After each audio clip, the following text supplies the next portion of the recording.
How worried are you that the unionization efforts, that they're coming for you?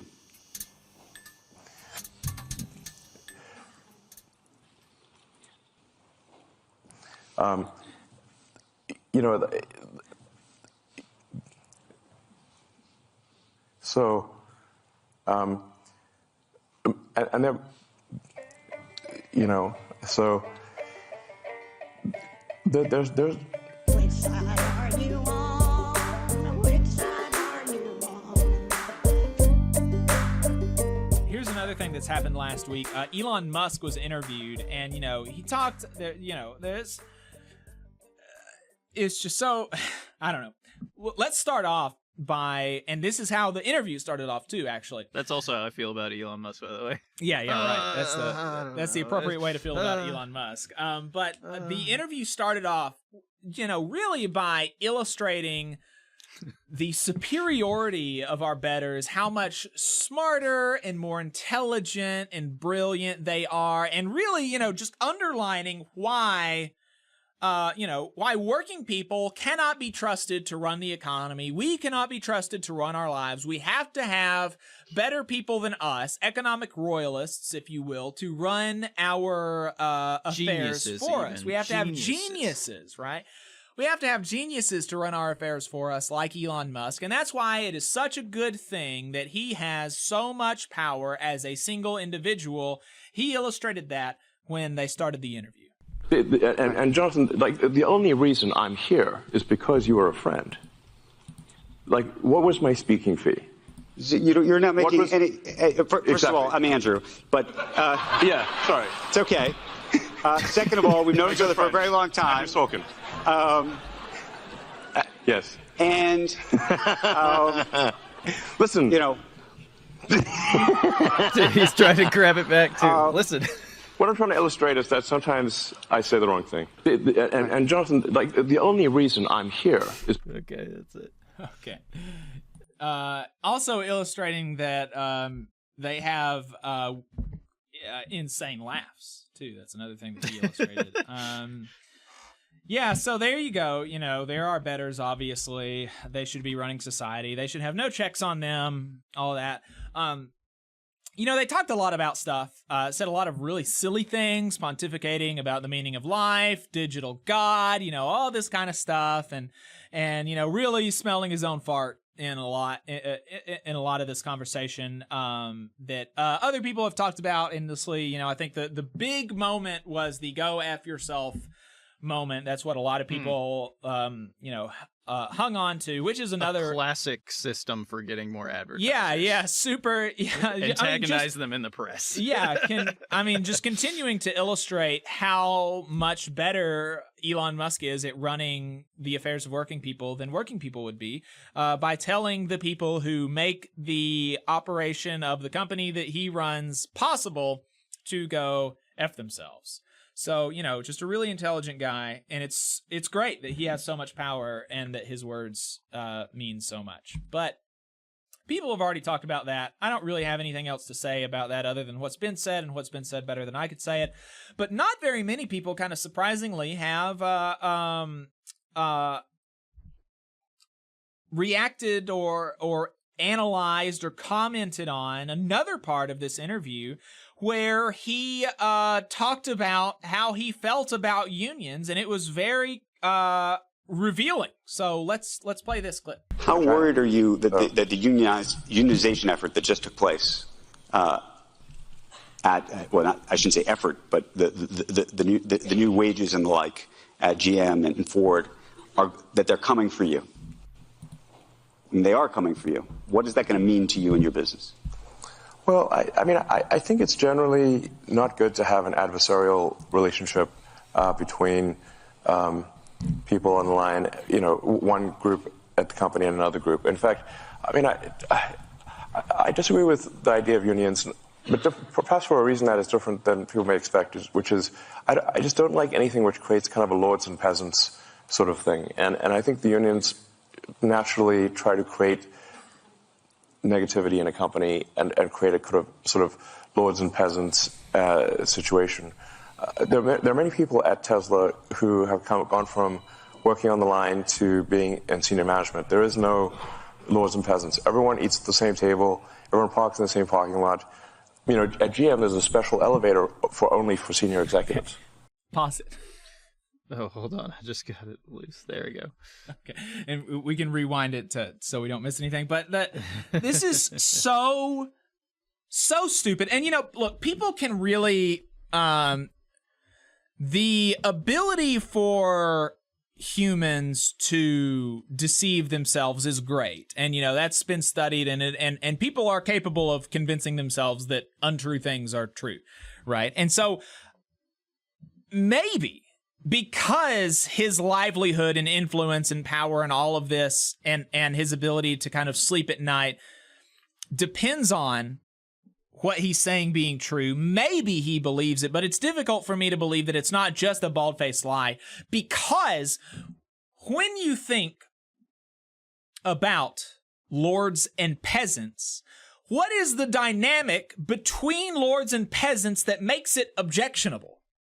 Right? Just think about that for a second. Okay, lords and peasants, that's bad, has a bad connotation. Why is it that it has a bad connotation? What is it about the relationship between feudal lords and serfs, their peasants, that makes it objectionable to 21st century freedom-loving Americans? The dynamic that makes it objectionable is the amount of power, of indisputable, unquestionable, unchallengeable power that lords have over peasants. The ability of lords to dictate anything within their realm that they want. It is up to them, and totally up to them, whether and how much you will have land. It is up to them, and totally up to them, whether or which crop you will be able to grow. Up to them whether you can have anybody else living with you.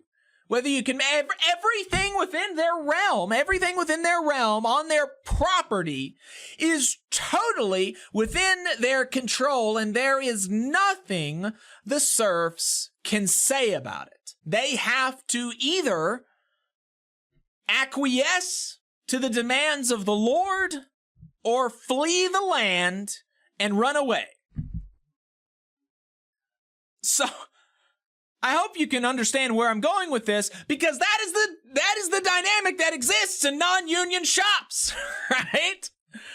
At Tesla, at Nissan, at Subaru, Toyota, Honda, Mazda, Hyundai, Mercedes-Benz, Volvo, all of these places, the dynamic is that these companies have total and complete dictatorial control over everything that happens within their realm of influence, within their factories.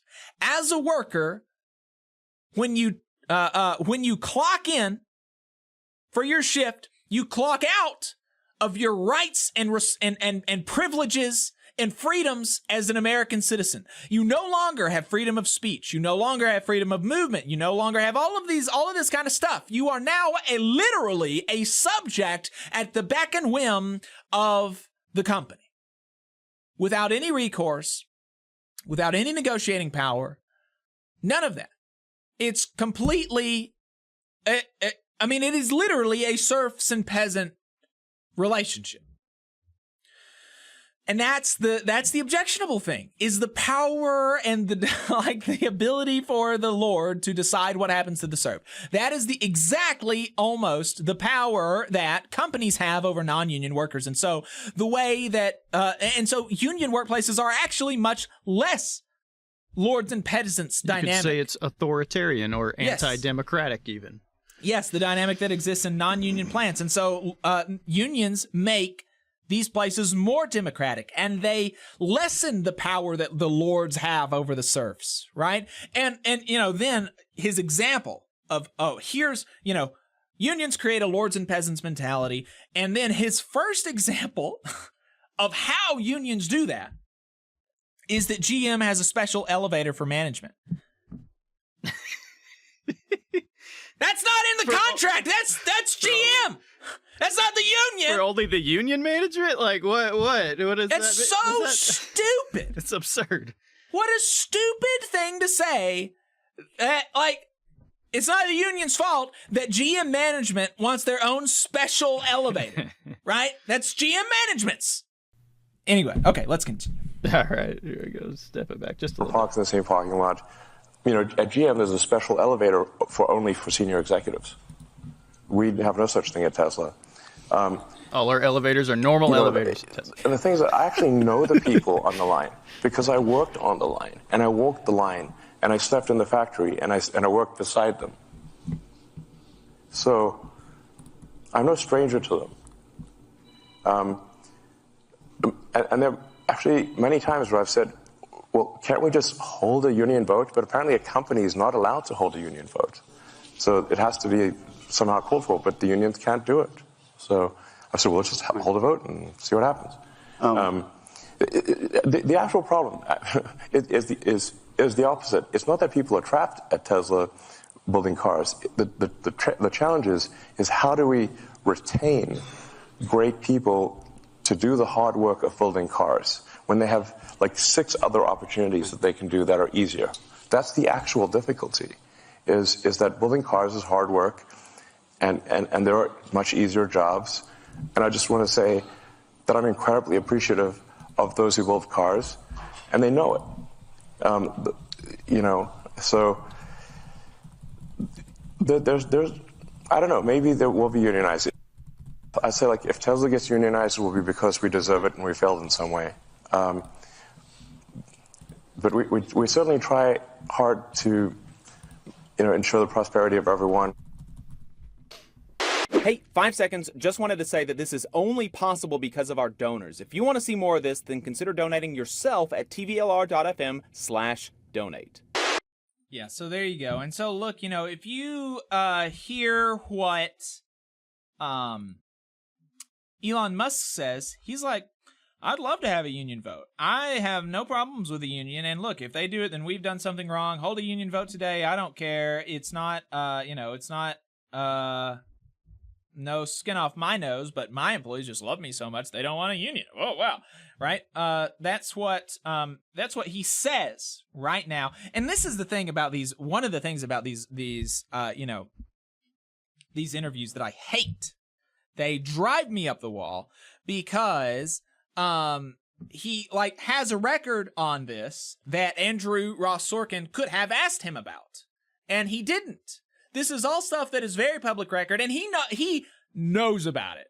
Andrew does, because he has followed Elon Musk and he's followed all of this, and there's no shot that he doesn't know about the union efforts at Tesla over the years and Tesla's reaction to them. And so, you know, a journalist with an interest in the truth and challenging power and not, you know, stroking his ego would ask him about the following. Let's play this.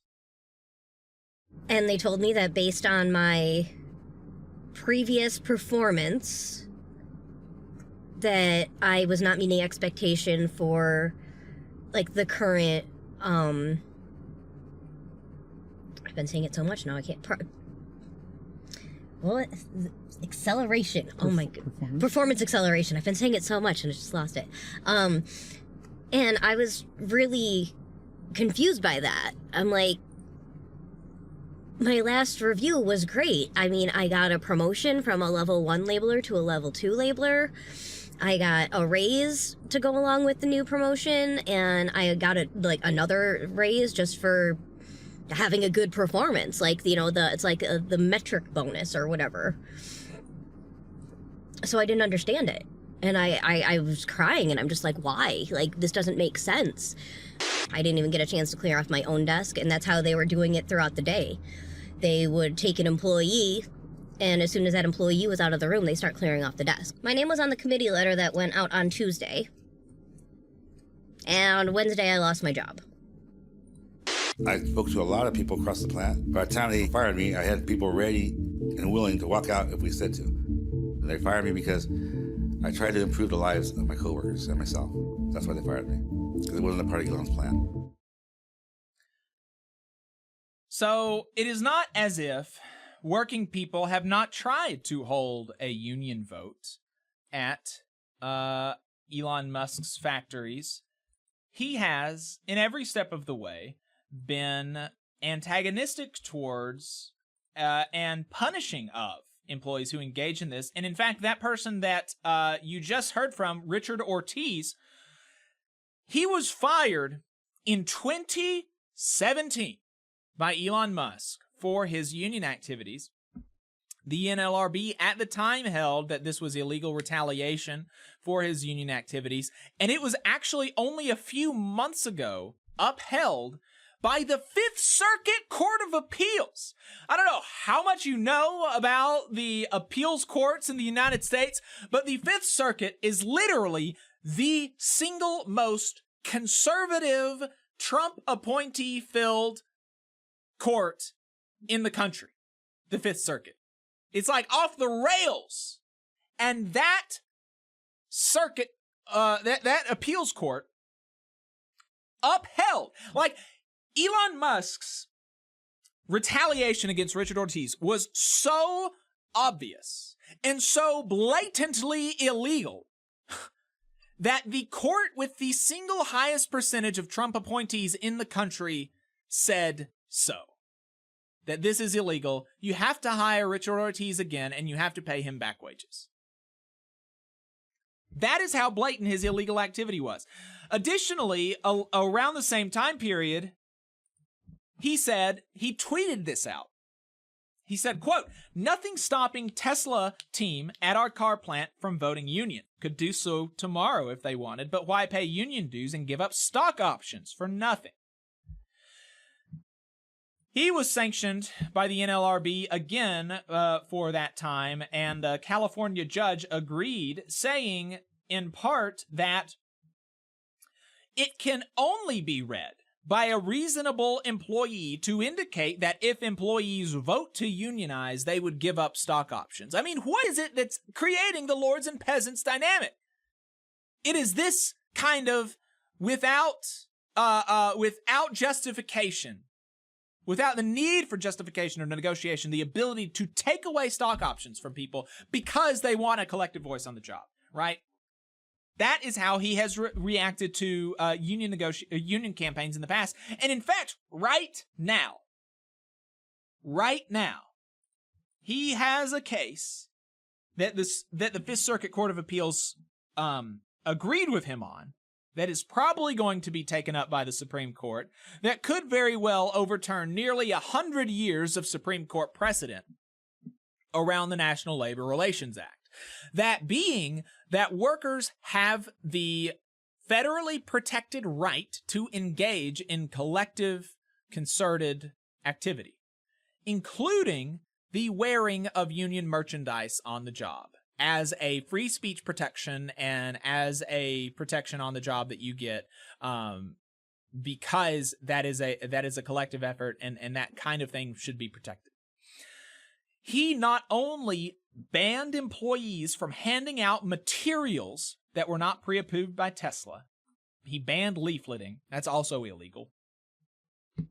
After employees began to wear shirts with union insignias to work, the company instituted a restrictive dress code that prohibited unapproved pants and shirts. And so this case, the Supreme Court, the Fifth Circuit Court of Appeals has said, yes, we are fine with overturning 100 years of Supreme Court precedent and saying that your boss should be able to dictate that you cannot wear union merchandise to work and show your support for a union at work. We agree that you should not have that freedom at work. Your boss should be able to take away that freedom from you at work whenever he wants if you don't have a union. And that is what Elon Musk is doing right now. And that's the kind of thing that Andrew should have asked him about.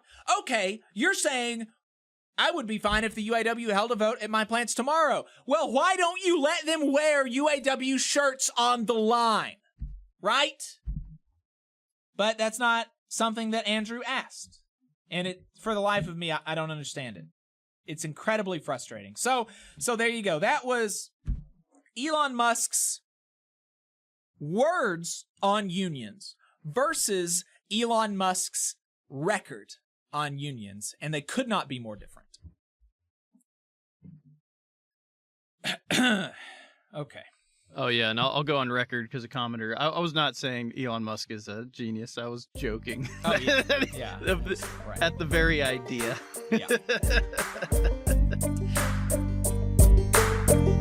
You just saw a clip from the Valley Labor Report. We are live every Saturday morning from 9:30 a.m. till 12:30 p.m. And we pride ourselves on keeping all of our content free to everybody so that we can talk to as many working folks as possible. If you support the work that we're doing, you think that it's important, you think that it's good, then consider making a monthly contribution to the project, and you can do that on our website, tvlr.fm.